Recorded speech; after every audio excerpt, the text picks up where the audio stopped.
Welcome to Coach's Corner, everybody. Thanks for watching the show. I'm your host, Paul Tripoli. Coach Tripp to my players, who I spent 20 years coaching high school and youth football here in Pensacola. Got a special guest today, Dr. Judy Bense. Dr. Bense, it's so great to see you. It's my pleasure to be here, Paul. Thanks for asking me. I love your pennant in the background. Yes, I do have a green screen, but yeah, it's what a beautiful time of the year. October is like, October, November is kind of like my favorite football. We'll get in and talk a little bit about football, but folks, here on Coach's Corner, we try to inspire and educate the mind to think, the heart to feel, and the body to act. That's right, Dr. Judy Bense, UWF President from 2008 to 2016. Dr. Bense was not only the first women president of the college, she was also the first anthropologist to become president of a public university in the United States. That's true. So, Dr. Bense, we're going to start at the beginning, because I believe the apple doesn't. Not the beginning. Yeah, right at the beginning. The apple doesn't fall far from the tree. You were born in New Jersey, but you grew up in Panama City. Talk a little bit about your mom and dad and your two brothers. Well, my dad was a dairy farmer, and he and my mother both grew up in northern New Jersey, actually north central New Jersey, in Morris County, and their New Jersey land has always been expensive. And people who own the land and the farms usually are absentee owners, and they hire farmers. And so my dad went to Alfred College in New York and in animal husbandry. And he began, after he graduated, he began to be hired by farm owners who needed someone to run their dairy farm. Right. And he kind of moved around from farm to farm for a little while. He met my mom and they got married. Still did the same thing. And in Lafayette, New Jersey, which is north central New Jersey, the farmer next door was a Dutch immigrant by the name of Frank Bilsma. And my parents and the Bilsmas got to be very good friends, and they were both leasing. And, leasing a farm doesn't have a good future. So they wanted to know where they could find farms to buy. And Dad had a sponsor, and I think Frank just had some money. And so they took this road trip, and somehow they wound up in Bay County, Florida, where there were 2 farms for sale with herds and houses and a milk route, and it was kind of a turnkey. So they bought the farms, packed up their young families, and moved to Bay County, Florida. I was 6. My brother was 2, and my youngest brother hadn't been born yet. And so they started doing just what they wanted to do, which was milk cows, have a milk route, and run a dairy. Yeah. And so that's how we got there. And we were the only 4 people from New Jersey in the entire county, I'm sure.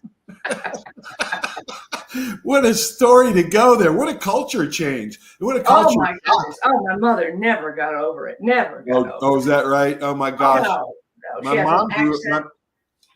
mom grew up on a dairy farm. And really? Yeah, and I almost went to in upstate New York, and I almost went to Alfred University. Alfred. That's where my dad went. That was my second choice at college, Dr. Bense. I'll be darned. After Alabama, I guess I made the right decision, but.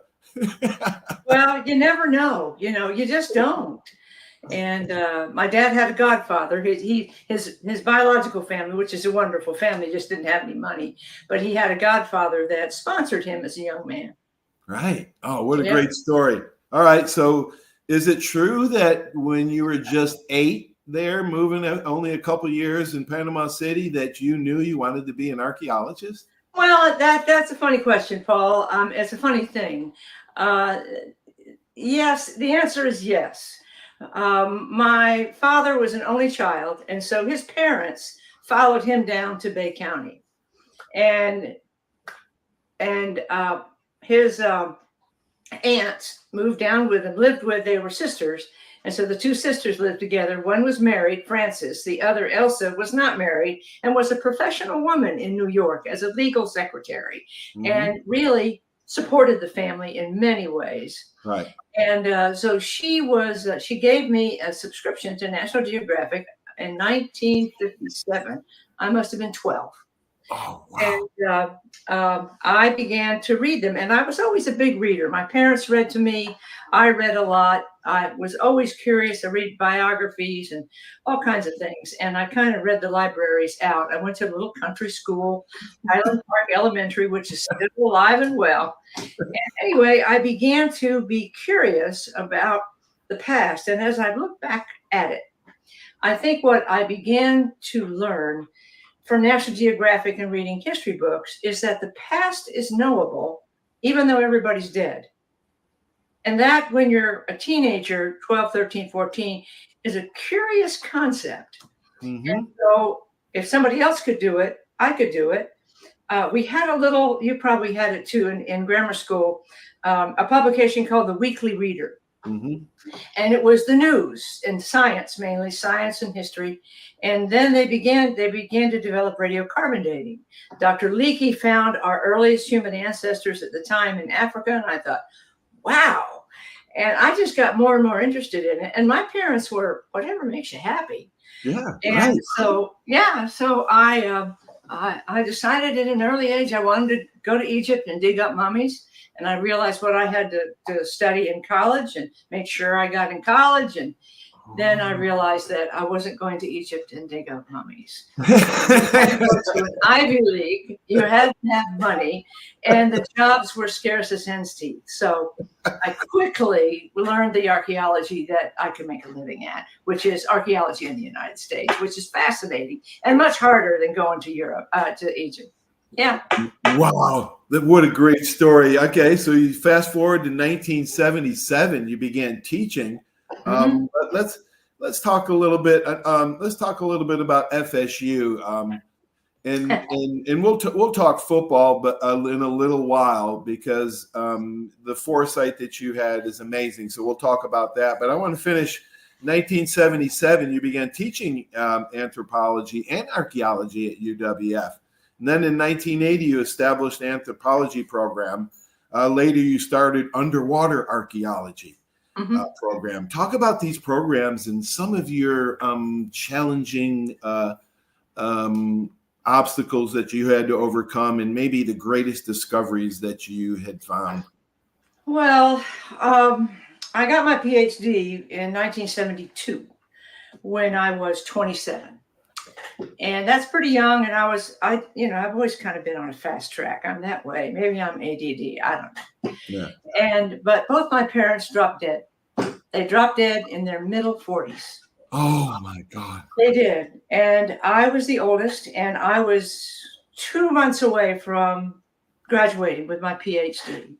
My brother at the time was an undergraduate in music at Florida State.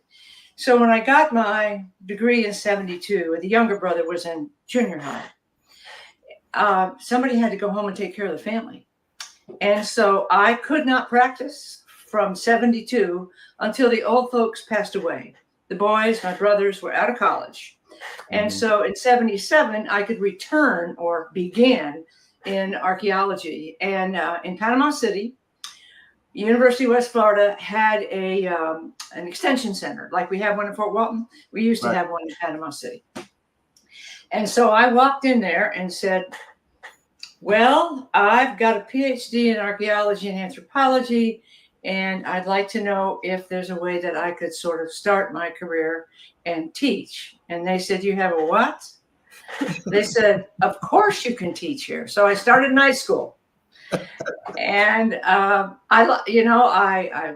got my library and I reread my library and anyway, so in Panama City at UWF, I began to have my first experiences with teaching and doing research. Of course, I had a field school, and it was night school with a bunch of Navy chiefs who were retired and drinking beer at break, and they were okay, Yeah. And so I got back into the professional organizations, and I realized that there was a new dimension in archaeology called cultural resource management. While I was home tending the family, there passed some laws and regulations, which most people are familiar with, for environmental impact statements, cultural resources as well as natural resources before any federal project. Mm-hmm. And that caused a big boom in archaeology and compliance with regulations for people that were building bridges and building waterways and building roads. And they needed people with PhDs that were with universities at the time and had large scale excavation experience. Well, I had all of those. And so I immediately started getting calls from friends of friends who were in the system. And that led to the biggest and largest archaeological contract in the eastern United States on something called the Tennessee-Tombigbee Waterway. Wow. And I couldn't believe it. But it was right down my alley. It's what I had learned to do. It was in my time period, which is about 5,000 or 6,000 years ago. But I had to go to the University of Alabama to do it. I said, okay. So I went to the University of Alabama and worked that project through them, which was just huge for them. The first project was about $500,000. And let's just say that there are a lot of things about major research organizations and universities that I don't like. Right. I don't like the culture. It's kind of dog eat dog, and students really don't count, and it's just rough. Kind of selfish and arrogant. It is. Yeah. And I didn't like it. Right. I didn't like the culture. Right. And so I finished that contract, and I thought, man, I don't want to do archaeology for money, only money, because that doesn't interest me. Archaeology interests me. Right. I don't like being at a major university. So I thought, go to where you know there is good archaeology at a place that never heard of it, and just build a program, try to start one. And so I walked into the University of West Florida. I knocked on the door and said, I've got this big contract coming up, and I'd like to run it through the University of West Florida, and it's $2 million. What?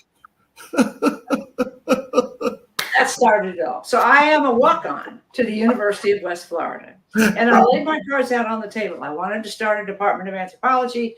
I wanted to have an archaeological research unit. And I was going to be gone for 2 or 3 years to Northeast Mississippi running a huge project. Mm-hmm. And they said, sure. They gave me everything I wanted. And I had a sponsor by the name of Dallas Blanchard, the chair of sociology. And I asked him, I said, Dallas, why are they giving me everything I'm asking for? He says, because they don't believe you. I said, really? He said, no, they don't believe you. They think it's just hot air. Oh, my goodness. Holy really? Cow, Dr. Bense. Yeah. And he said, you be sure to staple all the things they said they were going to do for you. Start a program, hire faculty in anthropology, give you a curation, yada, yada, yada. Wow. Because if you I said, I'm a sole source. They said, they still don't believe you. So that's how I started at UWF. Oh, my gosh. All right. So you started it. You get the program going. You start hiring instructors. How many classes did they teach? And what was the archaeology 101 that you had to start out with? Because you couldn't start out with archaeology 404. How did you set the curriculum, and where did you get help doing that? Well, I didn't have much help. I set the curriculum. They wound up hiring one anthropologist, a cultural anthropologist who studies living people. And so we designed a traditional program, mainstream program, basic studies plus anthropology and social science electives. Then we were just 2 years. We were at the time a 2-year institution, just junior and senior. Mm-hmm. And so we started with anthropology 101. Then you take archaeology, and there's a whole sequence of courses. And they said, okay. So I wound up teaching half of the curriculum, writing all the proposals, doing all the work. And of course, I know even $2 million runs out. And it did. And so I had to look for another way to fund the program and to fund archaeology, because it's very expensive. And that's when we did the Hawkshaw project with Gulf Power. And that was the main rainmaker that I had there in 83 and 4. I developed public archaeology. I was able to work with the media, having school teaching kits, lots of public documents spinning off of it. It won a national award for archaeology, the first one ever. Gulf Power won the award. I won the award, and that really set me going. Wow, that set you going on your journey to other discoveries. What was the most challenging discovery? What was something that like really like seemed like always went wrong, but you learned a lesson from? Well, the Gulf Power site project was a 2,000-year-old Indian village and a 100-year-old African-American neighborhood. Everything went right. Nothing went wrong. It was just one of those, what do they call them? Peak performances, those peak times where everything went right. Right. I haven't really had anything that went wrong all the time, but on every project, things go wrong. Right. You have to learn how to deal with them. It's kind of like life. Right. And but the interesting thing about it is that there had never been a professional archaeologist in Pensacola, and Pensacola is rich in heritage. It's rich in archaeological sites, and I knew that, but I didn't know. I had students who helped me do the research, but I kind of stumbled into historic archaeology downtown, and then I realized that the niche, if you will, in professional archaeology, everybody was doing pre-Columbian or Indian archaeology. Nobody was doing, nor did they want to do, post-Columbus from 1492 and here 1500 to the present day. They thought it just wasn't the thing to do, but it was an empty niche. People in Pensacola knew about their history. And so I basically partnered with the historians and rode with on their coattails and made great discoveries downtown. Even I didn't think there would be that much preserved under the streets, under the parking lots. For God's sakes, give me a break. It was perfect. Wow. And so that really pushed me in the profession and in the university into a very, I don't want to say powerful, but in a very good position. It was public, it was friendly. I began to learn that the administrators at the university needed a white hat. They wanted the limelight, and I could give it to them. So, and then there were the shipwrecks. I mean, for God's sakes, who would think of shipwrecks? And at the time, in 1982, we discovered, maybe it was 3, the first shipwreck off Gulf Breeze. The state had hired an underwater archaeologist with a real PhD, and we began on that journey. Now, underwater archaeologists in the early 80s were treasure hunters. The guys who did it were cowboys. They had a bad reputation, and I had to be very careful not to get sucked into them, even accidentally. So I did, and it doubled our program. It tripled our funding. The shipwrecks, and then they found Luna in '92. Good Lord. Oh, the shipwrecks. Yeah, let's talk a little bit about the shipwrecks, because that was, I remember that I moved here in 1991, and that struck me early when I was here about, the earliest settlement in the lower United States in 1559. But yeah, talk about those ship discoveries, because that must have been so exciting. Well, of course it was. And Roger Smith, the former state underwater archaeologist, happened to be a 16th century ship expert. He just happened to. And and had been working in the Caribbean on his own research, looking for Columbus's ships and other 16th century shipwrecks. Right. And so I said, he wanted to look for Luna ships. I said, Roger, don't try to find them. You didn't find Columbus's ships. Don't look for something that you're not going to find. It'll hurt your reputation and ours. Well, he drank half the scotch I ever had and didn't listen a bit. And son of a gun, if he didn't find it on his first try.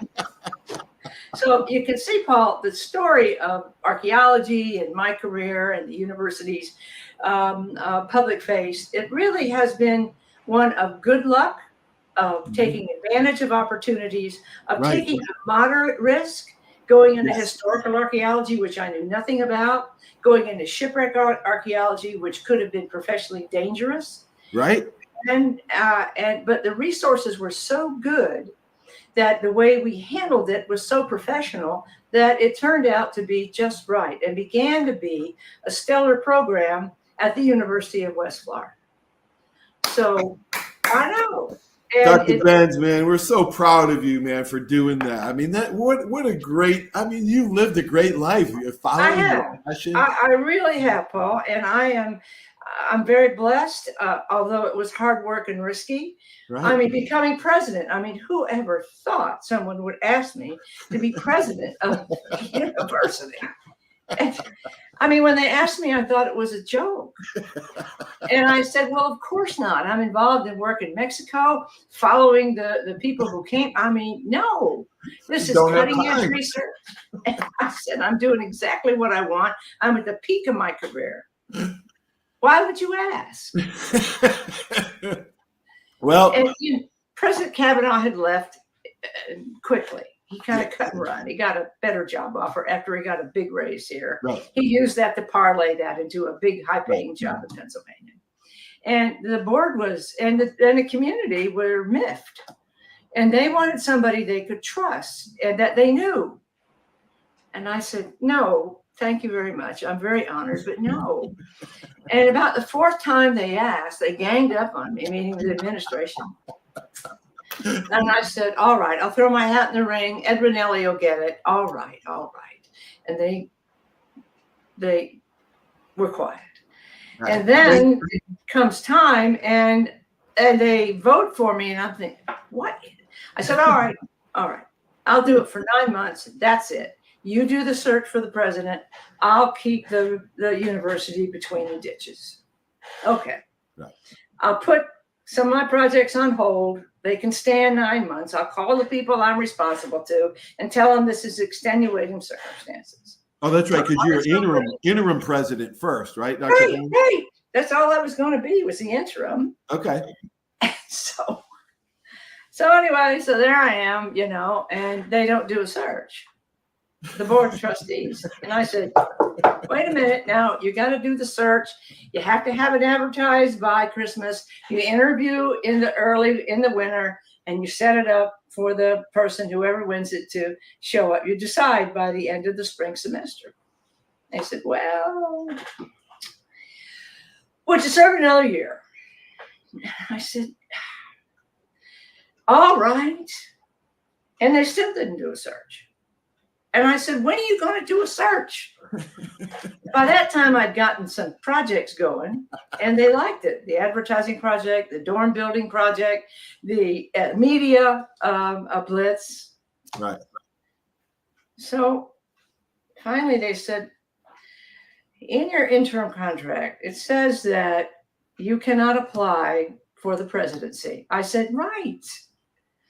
They said, but we found out that we can appoint you.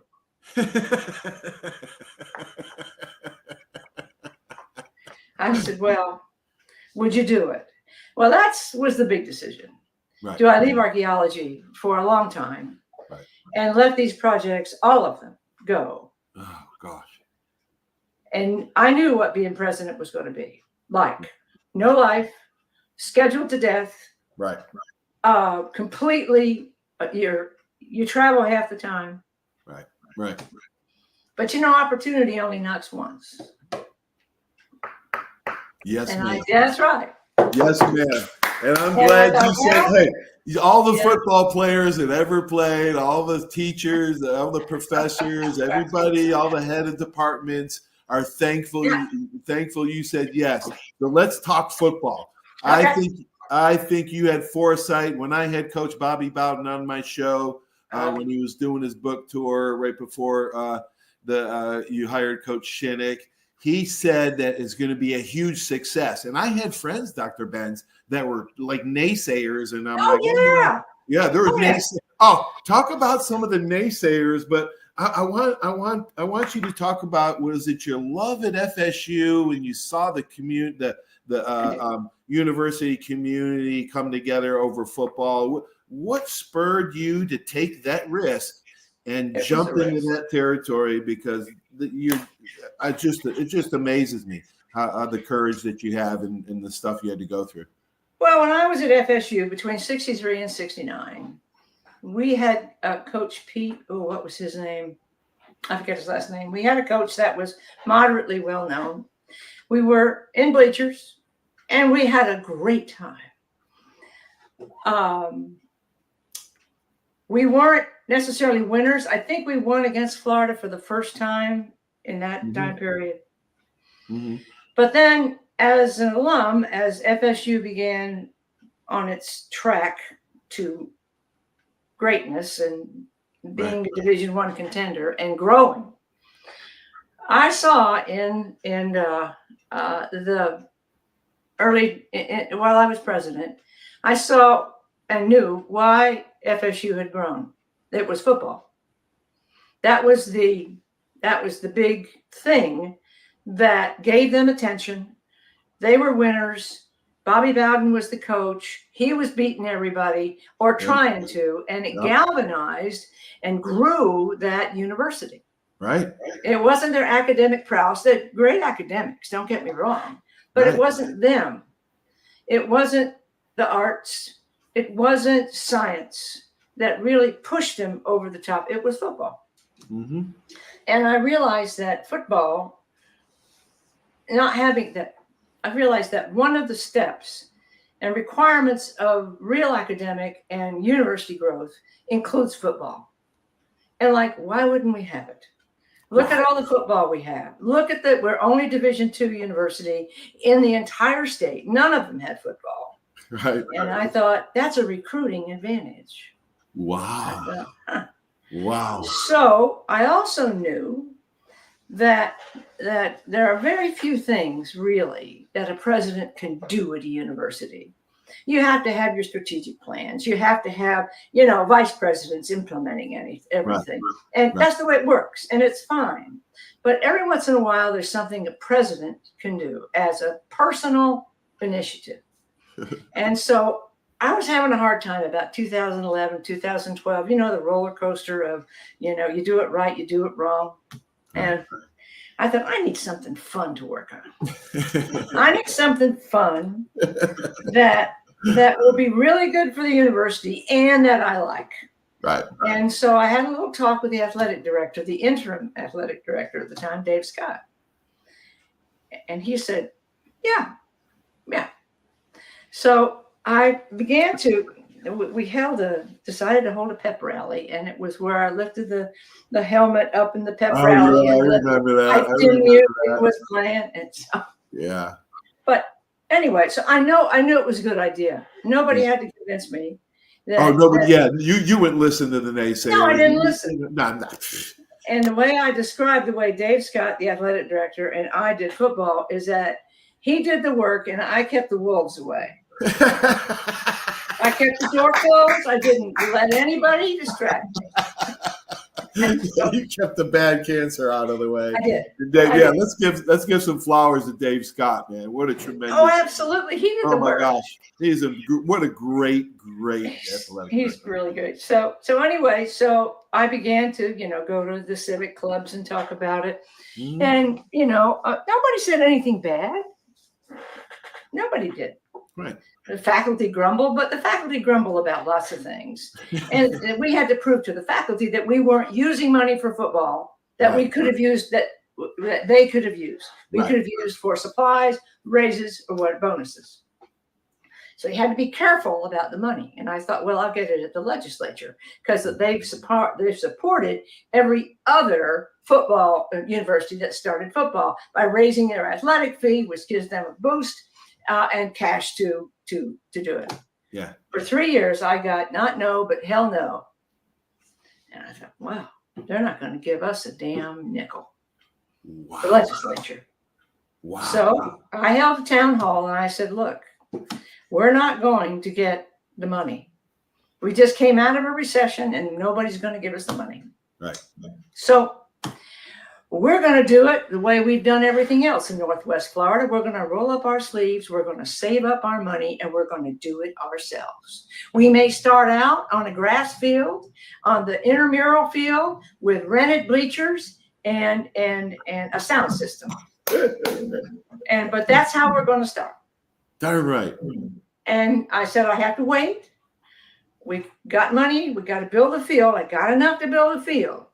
but I don't have enough for anything else. So we got trailers. We're going to get them in for offices and what do you call it? Locker rooms. Right.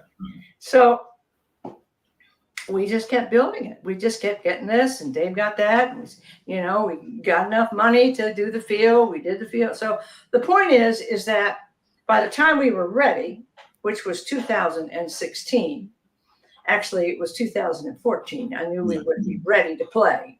Right. Even if we were in trailers, even if we were in temporary quarters. Right. And then to deal with the Bayfront the Blue Wahoos field, the stadium came up. Right. So I parlayed that, and I beat down City Hall, and on the commission that made it hard, and we finally were going to play there. And so then, make a long story short, in comes Pete Shinnick. He was a great first coach, and the team comes and we start to play, and everybody loved it. We had alumni coming in from everywhere that never showed up. Fundraising went through the roof, and for several years, even to this day, VIPs in town would come up to me and say, "Judy, I am so sorry." I said, "Well, what are you sorry about?" They said, "We thought you were just blowing smoke. It was a PR stunt." Wow. I said, "Yeah." Wow. And they would give me a check for football. Whoa, yeah, that a girl, that a way to show. Right. And the person who still says that to this day is Eric Nicholson, a very important, wealthy person in town who has been a Maine football founder. Right. And giving significant money. Sandy Sansing was another one. They were, nah. So it just turns out that the naysayers, the faculty didn't like it. They didn't raise a stink. They just said it's going to be terrible, blah, blah, blah. But the faculty said, these football players, they have to attend class. And the coaches make sure they're in class, and they have to go to study hall. Right. They're good students. And we're not bringing in thugs. We're bringing in nice young men. And Pete and the coaches make sure that they, obey the rules and are good people. Right. So anyway, Pete was instrumental. Let's talk about how did you hire Pete? I mean, how did that go? Because that was I learned the hard way as a president. That was a brilliant hire, Dr. Bense. Yeah, well, Dave Scott found it. Dave Scott found it. Wow. And I learned a hard lesson. Don't interfere with the coach. Don't interfere with the selection team or committee for the coaches. How'd you learn that? What did you learn about how to do that? Well, I did once, and it was a bust. Another way to be honest, Dr. Bense. I love you for that. I'm so sorry, and I never do. So I didn't. Yeah, right. And so I said, Dave, if you trust him, and I brought him in my office, and we talked for a good while, me, Dave, and Pete. And I asked him some questions. I said, "Are you sure you can play football without cussing?" And he said, "Yes, I allow no cursing." He was a deeply religious person, and he was an experienced person. Right. So I said, "Dave, I think you found a good one." All I did was agree with Dave. Right. Right. Yeah. Well, so it's awesome. Dave. I didn't. So you retired now, Dr. Bense. What are you doing with your time? Reading, traveling a little bit? No. As you know, I'm really not a professional president. I was a local who could handle it well. But what I really am is an archaeologist. Right. It's what I do best. I have a knack for it. I'm lucky in it. And when you leave your profession for a risky job, half the presidents in the United States leave under a cloud. Oh, wow. Yeah. It hurts their career. Their vice presidents get them in trouble. They act out. They get greedy. Right. And it's a very risky position. Right. And I told anybody who would listen, including myself, that, if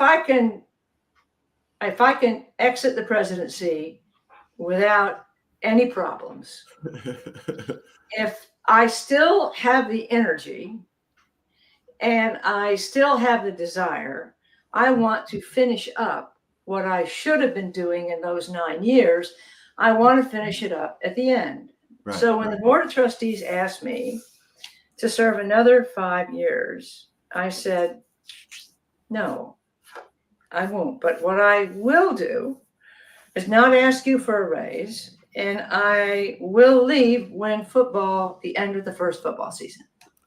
They said, okay. So they gave me a nice what other presidents in the state of Florida are getting as retirement packages, their step down packages. Mm-hmm. And they gave me a nice contract for 3 years to write the book, the synthesis of the research I'd done. Because I started it and only I could finish it. So I have a nice office. They made me president emeritus, so I have rights and privileges. Yeah. And so I have been for the last 7 years. I retired in 21, but I stepped down in 17. So it's been 7 years. And I have written 2 books. I published 3 academic articles, and my list of what I have to do to finish my professional career on a very high note. That's what I can do. Yeah. Way to go, Dr. Bense, man. I can't even finish one book. What's the name of it? It's Presidios of Spanish West Florida. Okay. And it's from 1698 to 1763 in West Florida. The research I've been doing off and on for 30 years. Wow. So now. Awesome. Yeah. Awesome. I can't wait to read it, Dr. Bense. So that's what I've been doing. And now I'm writing a book for you and all the other general public on early Spanish Florida, from Ponce de Leon all the way to the British takeover in 1763. I'm in the last stages of manuscript revision, and it's due at Christmas, and I'm ahead of schedule. It'll come out early 26. Oh, awesome, Dr. Bense. So great to see you and talk to you. Oh my gosh, are you still watching football? Are you still? Oh yeah, How's your family? How's your brothers doing? How's the family doing? The middle brother died in the late 80s, but my youngest brother Alan's doing fine. Oh, good. Mm-hmm. Well, it looks like you're staying busy, so I don't think any grass grows under your feet still to this day. I don't think so. I should probably put my feet up and travel the world, but this is important to me as a professional. Right. And I'm receiving now lifetime awards and achievement awards. And I had always hoped my career would wind up like that. Oh, so proud of you, Dr. Bense. Love you to death, man. Thank you. We're so proud that we're lucky to have you, and hope I see you soon. It's been my pleasure. It's really been fun, and I've been lucky, and things have turned out well. Yeah, thank God for you and all you being a sports fan too. And, go Argos! I mean, my goodness, go Argos! We scored 70 points last weekend, for heaven's sakes. It's in good hands, that's for sure. All right, Dr. Bense, go make some more discoveries. We'll talk soon. Good, thank you, Paul. Thanks. Bye-bye. Bye-bye. Dr. Judy Bense, one of a kind. What a lady she is. Sports fan, yeah. We didn't talk a whole lot about sports, but what an amazing anthropologist, archaeologist, president, person. Just all around joy, and an impressive lady. Hopefully to have her on again, but it was great to talk to her. Stay tuned for these messages here on Coach's Corner. Without these great sponsors, this just all wouldn't be possible. Talk to you soon, everybody. So long.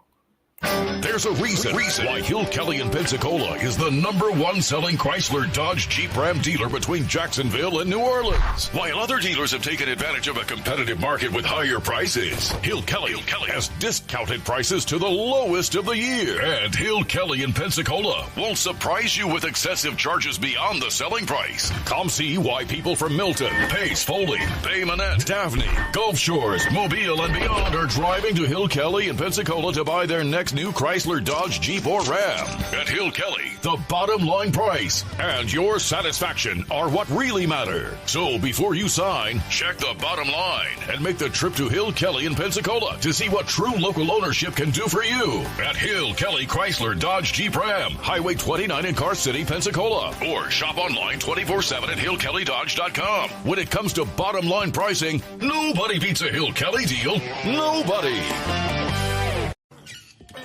That's you trying to fix the plumbing yourself to save a few bucks.